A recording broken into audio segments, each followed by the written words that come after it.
Eto, pasensya nyo na. Ito yung loob ng van sa likod. Ayan, pasensya nyo na. Kagagaling ko lang ng Costco. Namili ng tubig, gatas, itlog, cucumber, at banana. Papapansin nyo, nilagay ko sa gitna yung mga box. Kapag kaganyan kasi binabalance ko yung biyahe para hindi uga-uga yung sasakyan. At dito naman nakatali yung mga empty box. Punat yan, tignan mo, ilang beses na tinatamaan, hindi nasisira, hindi napupunit, hanggang ganun lang. So yun yung sample natin na matibay talaga yung box. Kita nyo naman, oh, dami yung gasgas, hindi siya napunit, oh.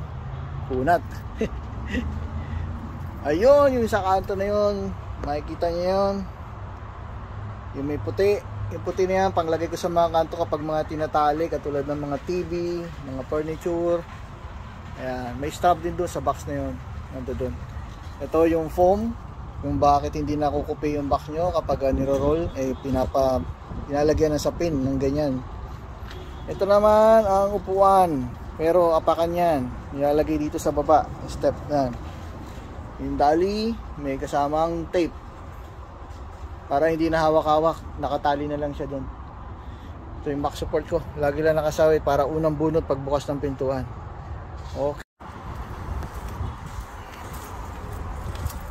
Pasok tayo sa loob. Ito sa loob. Sa gilid may nakalagay na resibo, may alcohol, may reflector, may besh kapag kagabi nagpipick up. Ito naman yung back support din ng backup. Mayroon din tayong tiktak dito, siyempre para mabango hininga, baka mayroon mag-i-interview. Tayo sa loob. Ito lagayan ng GPS, kinakabit dito, lagayan ng cellphone kapag kailangan na backup na GPS na hindi gumagana ang Garmin. So ginagamit ko yung GPS ng i-on natin para may aircon, mainit dito sa loob. Meron na. Ito, charger ko ng cellphone. Sinasabit ko dito yung cellphone ko. Baka maroon tayo ng restriction. Si Android talaga. May tubig, mga resibo, katulad ng ibang sasakyan, maraming kalat na may mga resibo. Ito yung GPS ko, dito ko pina-plug hanggang sabit ng ganon. At may dashcam din ako, yan, para sa mga makukulit. At dito, andyan yung mga abubot, andyan yung mga tape na ginagamit, yung clear tape, tsaka yung duct tape tuloy, yung sealing tape. Andun pa nga yung tripod ko. Ito yung para sa mga poster. Ito yung pinagpapalitan ko na damit. May towel pa. Ito yung cooler ko na nagiging lalagyan ng mga cooler, lagayan ng mga resibo na rin para pagbaba, dala lahat. Itong cooler ko. May basurahan sa gilid. May jacket kasi alam nyo sa Texas, minsan malamig, minsan mainit, at mayroong mga kabayan na todo ang aircon pagpasok ng building nila. Mga pick up sa building, meron ako niyan. Ito naman yung earphone na ginagamit ko. May sound cancellation to. Usually makikita mo yung mga tracker, meron yan. Kasi maganda siya. Maingay kasi ang van kapag tumatakbo. So kailangan ko ng earphone para malinaw. Parang kausap mo nasa bedroom lang. Kaya ibang minsan nagtatanong sa akin, nasa kwarto ka, natutulog ka? Hindi ako natutulog. Nakot-suot ko yung earphone na to kasi may noise cancellation. Maingay ang van kapag bumabiyahe. So, yun lang po. Yan ang ating ito ako, maitim. Reveal natin ang loob ng van. Yung nabili natin itong 2024. Ito nga pala yan. Ford ang tatak niya. Ito lang ang mileage niya. Maliit pa. Pero yan yung trip niya. Pero mas malayo na yan. Nasa 18,000 na eh. Wala na tayong ma-reveal. May kortina ako dito sa likod.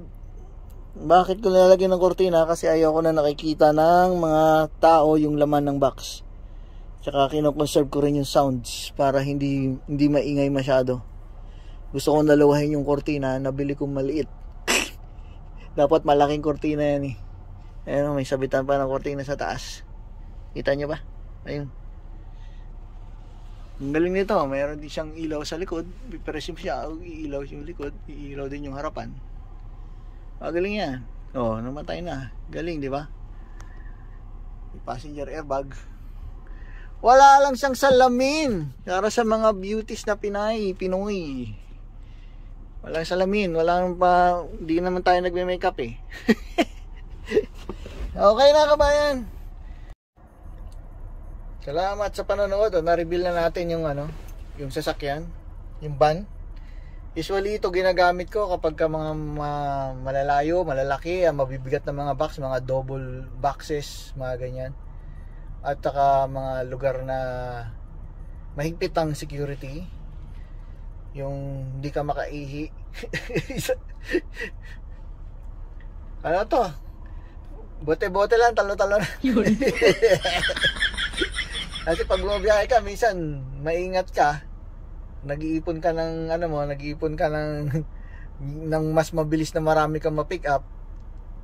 Iipit mo yung ihi mo, hindi ka makaihi. Kaya kapag napasok ka sa mga lugar na subdivision na mahigpit, walang gas station, mga ganyan, maganda itong malaking van. Kaya di ka magdala ng sarili mong CR. So kabayan, reveal na natin ang van.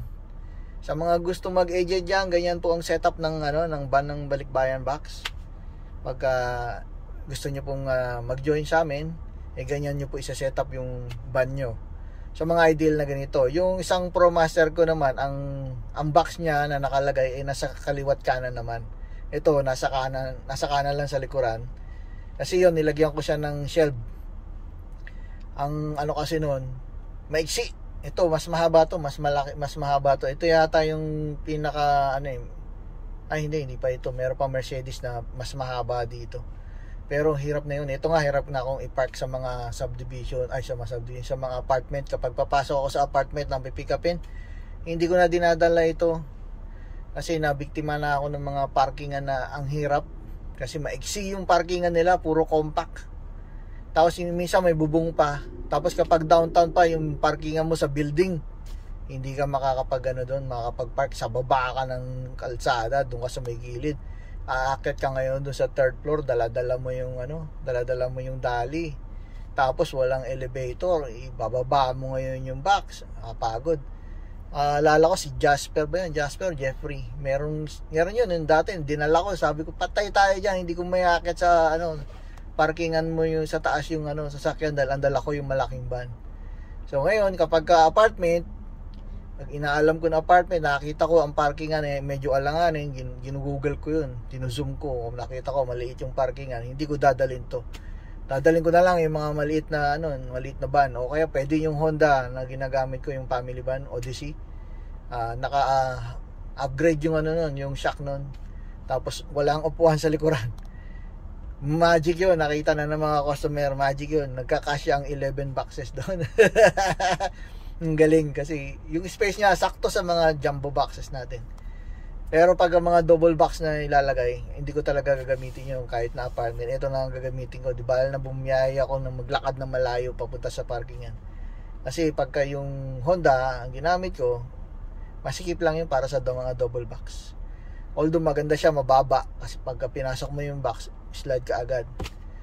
Pero iilan lang ang mailalagay mo. Kasi meron tayong kabayan na nagpapadala ng 6 na double box. Meron totoo may ganun. Lalo na yung taga Brian, Cali Station, papadala yung marami na double box. So kabayan, salamat po. Ni-reveal lang po natin yung van. Naka-shade ako kasi mainit kanina. Ngayon maggagabi na pala. Uy, ang pula-pula. Pag tinanggal ko pala yung salamin. Oh, galing ah. Iba pala ang kulay. Okay kabayan, salamat po sa panonood. Na van reveal po tayo. So pag mayroon po nagtatanong anong itsura ng loob ng van, simple lang, almost walang laman. Box lang ang nilalagay. So mas naswertehan mo, mga box ay kakaunti lang, so nakikita mo yung iba't ibang part. Mayroong wall, ganyan. Meron tayong wall paneling kasi nakaka soundproofing, tsaka yung heat niya, natitigilan niya yung init na hindi masyadong mainit sa loob. Sa taas wala pa. Gusto kong lagyan sana ng ceiling. Tapos may nakalagay na Philippines o kaya Balikbayan Box. Kaso gusto ng misis ko, gawin din daw RB to kapag malapit na mag-retire. Mag-retire na itong sasakyan. papayos niya, gagawin na lang RB. So hindi ko pwedeng lagyan ng colorating ano doon, mga abubot sa taas yung gagawin kong bagong kisame. So yun na yun, magta-time na ganun, saka na lang lalagyan ng kisame na yung gusto niya. Siguro aesthetic ang gusto niya, yung kahoy na may varnish. O kabayan, salamat po sa panonood. Na van reveal na po natin ang van ni DuPont Balikbayan Box. Pansin nyo, magulo. Pero lahat yan, tak, mabilis ang bunutan.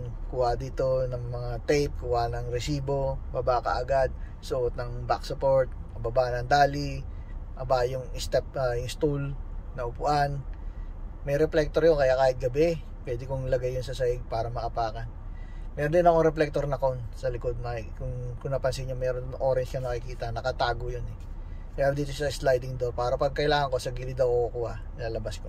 Salamat po ulit sa panonood. Si DuPont ng DuPont Balikbayan Box Van Reveal. Salamat po.